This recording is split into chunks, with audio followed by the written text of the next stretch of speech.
Hello everybody, welcome back to my channel. My name is Jess. Today I am coming with you, depending when you're watching this, on the last day of 2023 or the first day of 2024. I am in New Zealand and it is already January 1st, which is crazy. Happy New Year. I wanted to make a video to start the year,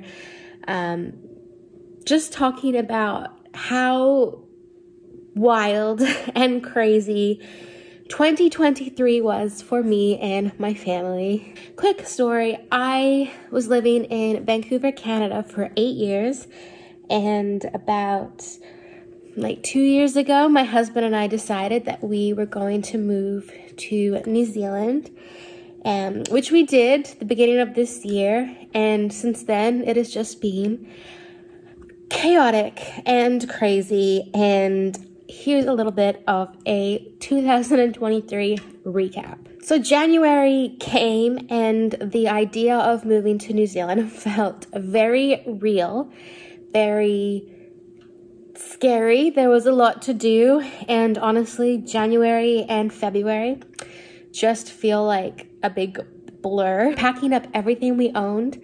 I was making multiple trips to the thrift store to donate things. We were selling things. We were trying to condense everything to fit into this big shipping container. And it was a lot trying to pack up our life for the past 8 years into a small box. In that time, we were also saying goodbye to people, seeing people. We were applying for jobs. We were trying to get all the other documentation done that we needed to get done. And it was just a lot. And March came, which was when we were leaving, and my husband and I both had job interviews, really saying goodbye to people, tying up loose ends. It was a lot. So the end of March came and we hopped on a plane and flew to New Zealand.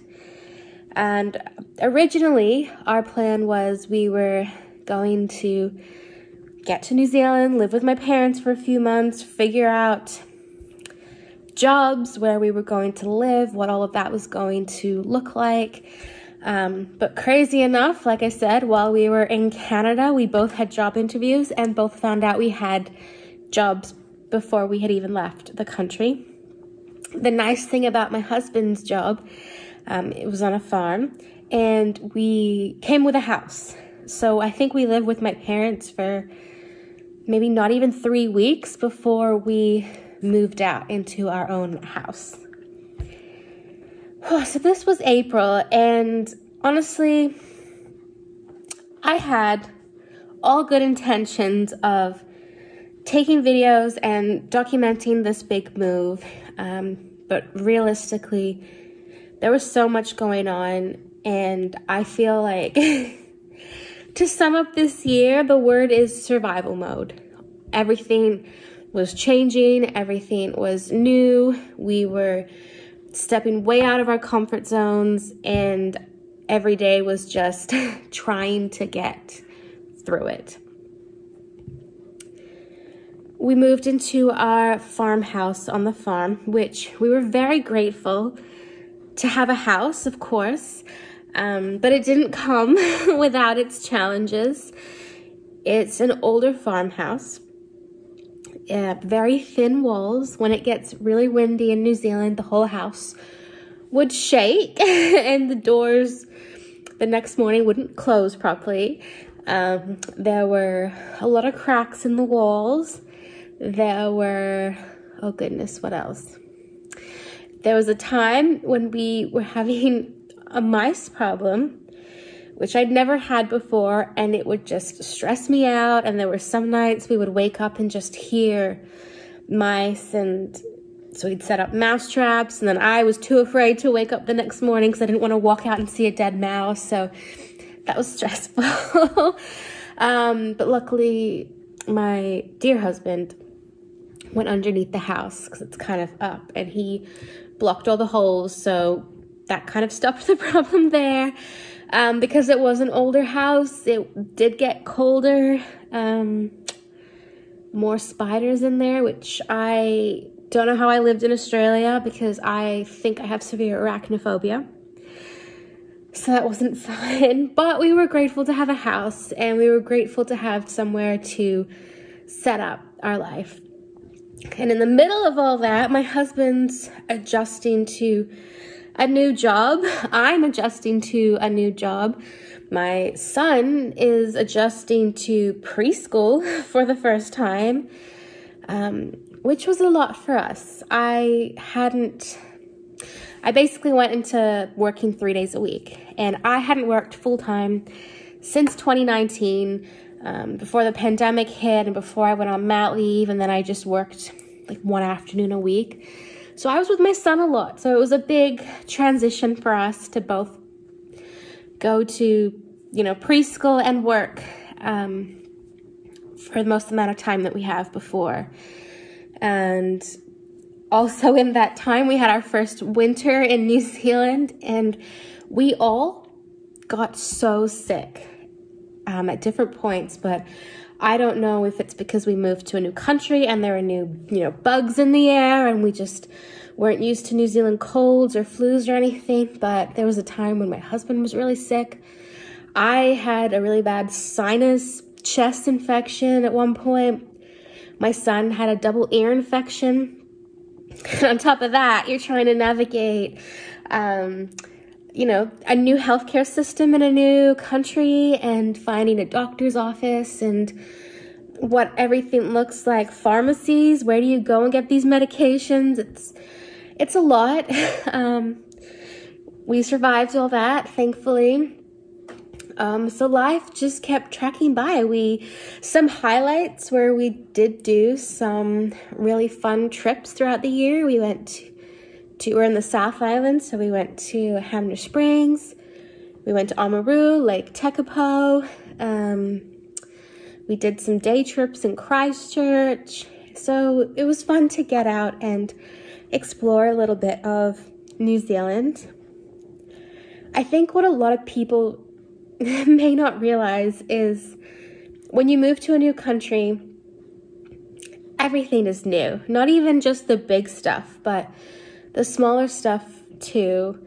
We had to figure out where we were buying groceries. What kind of groceries are we buying? Where do we fill up our car? Where do I take my son to go to the park or to ride his bike? Or, it's very different. And another big adjustment was in Canada, we lived right in the suburbs. Things were literally 5 minutes away. Here we're on a farm. We live in what's considered rural. Our closest town is 20 minutes away.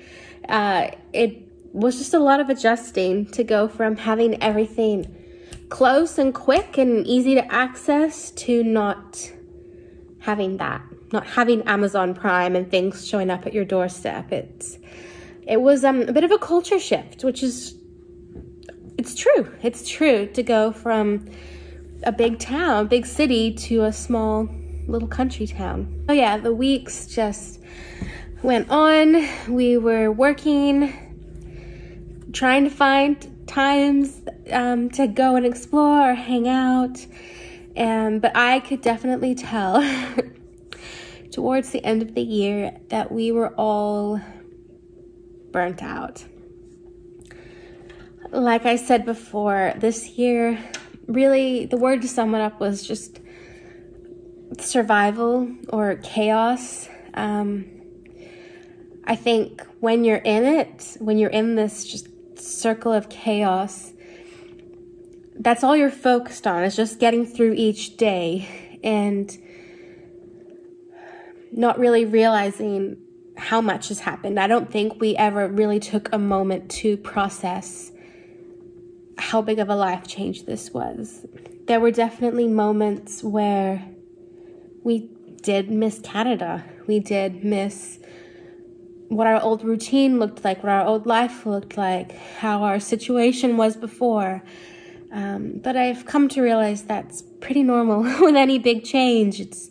You're not settled yet, and you miss the times when you were. We especially noticed it this Christmas season when it was warmer here and we were seeing all the wintry events happening in Canada, and we just missed it a little bit. That was what we'd known. And I think also, just a side note, it's so different. I mean, Christmas and the holidays in North America are way more commercialized than they are here. So I guess maybe that kind of fed into it, not feeling as Christmassy this year. But I think we just need to set up our own traditions and make Christmas feel like Christmas for us.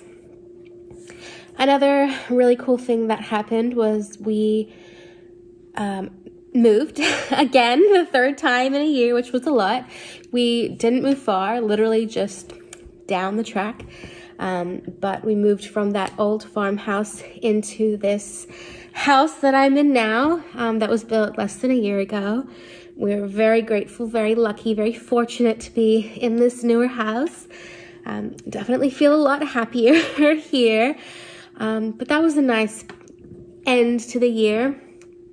But we were starting to feel burnt out. My husband and I and my son were just tired and short with each other and impatient. And we were all really looking forward to having a break from the busyness and the chaoticness that this whole year was, and to just slow down and breathe, which is what this Christmas season has been. It's been nice to not have to work, to stay home, to not have to rush out the door, just kind of take it easy. So it's been nice. And I am a big reflector.